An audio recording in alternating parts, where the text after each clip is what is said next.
অ্যাসালম group বাংলাদেশের bank খাত ধ্বংসের অন্যতম হোতা। ঋণ জালিয়াতির মাধ্যমে বাংলাদেশের অর্থনীতিকে ধ্বংস করেছে তারা। ব্যাংক খেকো এই চক্রের প্রধান অ্যাসালম গ্রুপের চেয়ারম্যান মোহাম্মদ সাইফুল ইসলামের দুই ছেলে আহসানুল আলম মারুফ ও আশরাফুল আলম। বাপ ছেলের যোগসাজশে গিলে নেওয়া হয় পুরো ইসলামিক ব্যাংক। পাচার করেন ১,১৩,২৪৫ কোটি টাকা। শুধু চট্টগ্রামের ইসলামিক ব্যাংকের চাকতাই শাখা থেকে ১,০৯২ কোটি টাকা লুটপাটের অভিযোগে অ্যাসালমের ছেলে এবং দুই ভাইসহ ৫৮ জনের বিরুদ্ধে মামলা করেছে দুদক। ইসলামী ব্যাংক বাংলাদেশ লিমিটেড চাকতাই শাখা চট্টগ্রাম হতে মেসার্স মুরাদ এন্টারপ্রাইজের নামে ১,০৯২.৪৬ কোটি টাকা ঋণ দেখিয়ে তা আত্মসাৎ এবং মানি লন্ডারিংয়ের অপরাধে আলোচিত ব্যবসায়ী এস আলমের ছেলে এবং ইসলামী ব্যাংকের সাবেক চেয়ারম্যান আহসানুল আলম, বর্তমান এমডি মোহাম্মদ মনিরুল মাওলা সহ পরিচালনা পর্ষদের ১৪ জন এবং এস আলমের দুই ভাই জনাব শহীদুল আলম এবং মোহাম্মদ রাশেদুল আলমের বিরুদ্ধে আজ একটি মামলা রুজু হয়েছে। মামলা নাম্বার ৩২ তারিখ ১৯/১২/২০২৪। এই মামলায় আসামির সংখ্যা হচ্ছে ৫৮ জন। এদিকে সাবেক সড়ক পরিবহন মন্ত্রী ওবায়দুল কাদের ও সালমান এফ রহমানের অনিয়ম দুর্নীতির অভিযোগে অনুসন্ধানের সিদ্ধান্ত গ্রহণ করেছে কমিশন।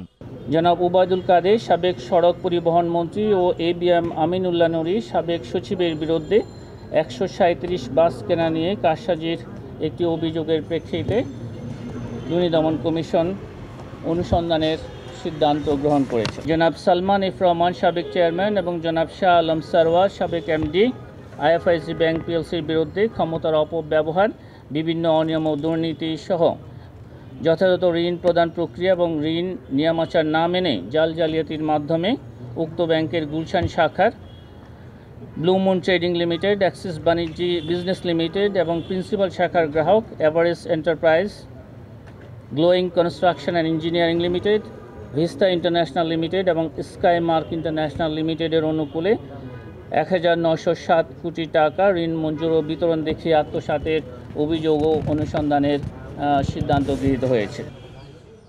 অবৈধ সম্পদ ও অস্বাভাবিক লেনদেনের অভিযোগে সাবেক খাদ্যমন্ত্রী সাধন চন্দ্র মজুমদারের বিরুদ্ধে মামলা করেছে দুর্নীতি দমন কমিশন। জনাব সাধন চন্দ্র মজুমদার সাবেক খাদ্যমন্ত্রী ও সাবেক সংসদ সদস্য নওগাঁ ১ কর্তৃক ২৫,৬৬,৬৬,২৩৮ টাকা মূল্যের জ্ঞাত আয়ের উৎস বহির্ভূত সম্পদ অর্জন এবং ৬৫টি ব্যাংক হিসাবে ৪৩,৪,৪৭,৩৭৫ টাকার অস্বাভাবিক লেনদেনের মাধ্যমে